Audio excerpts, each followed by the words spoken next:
Shalom, hari ini kita akan renungkan kitab Yesaya pasal 29, teksnya ayat 1 sampai 14. Saya sudah bagi dua paragraf.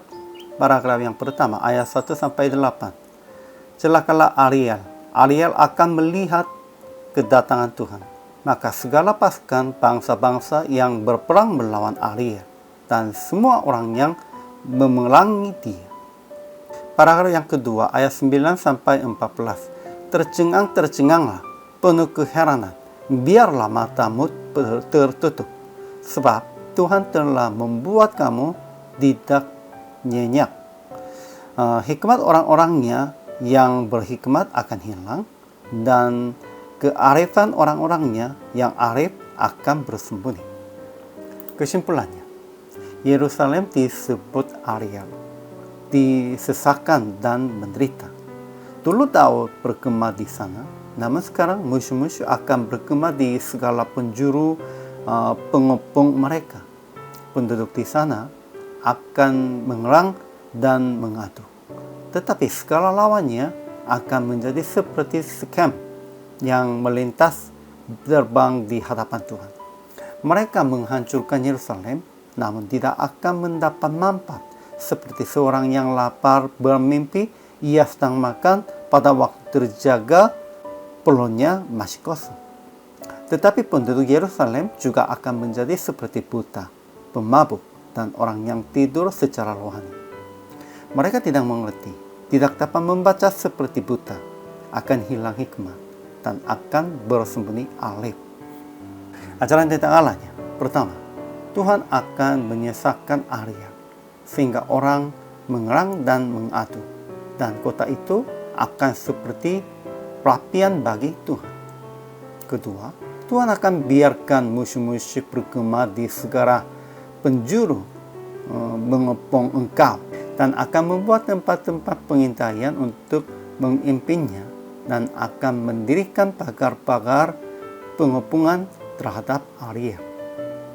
Ketiga, Tuhan akan melenyapkan segala pasukan lawan Ariel dalam guntur, gempa, dan suara hebat, dalam puting beliung dan badai, dan dalam nyala api yang memakan habis.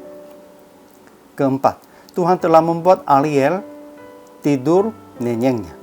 Matanya, yakni para nabi, telah dipejamkannya, dan mukanya, yaitu para pelihat, telah ditudunginya. Hikmat orang-orangnya yang berhikmat akan hilang, dan kearifan orang-orangnya yang arif akan bersembunyi. Ajaran tentang manusia. Pertama, Ariel, kota tempat Daud bergema, akan dihancurkan dan akan menjadi tempat pengintaian.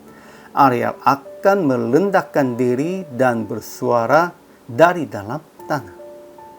Kedua, segala pasukan bangsa-bangsa yang berperang melawan Ariel dan semua orang yang memerangi dia, dan kubu pertahanannya dan orang-orang yang menyesatkan dia akan seperti mimpi dan seperti penglihatan malam-malam. Seumpama seorang yang lapar bermimpi ia sedang makan, pada waktu terjaga perutnya masih kosong. Atau seumpama seorang yang haus bermimpi ia sedang minum, pada waktu terjaga sesungguhnya ia masih lelah, kelongkongannya masih dahaga. Demikianlah halnya dengan segala pasukan bangsa-bangsa yang berperang melawan Gunung Sion.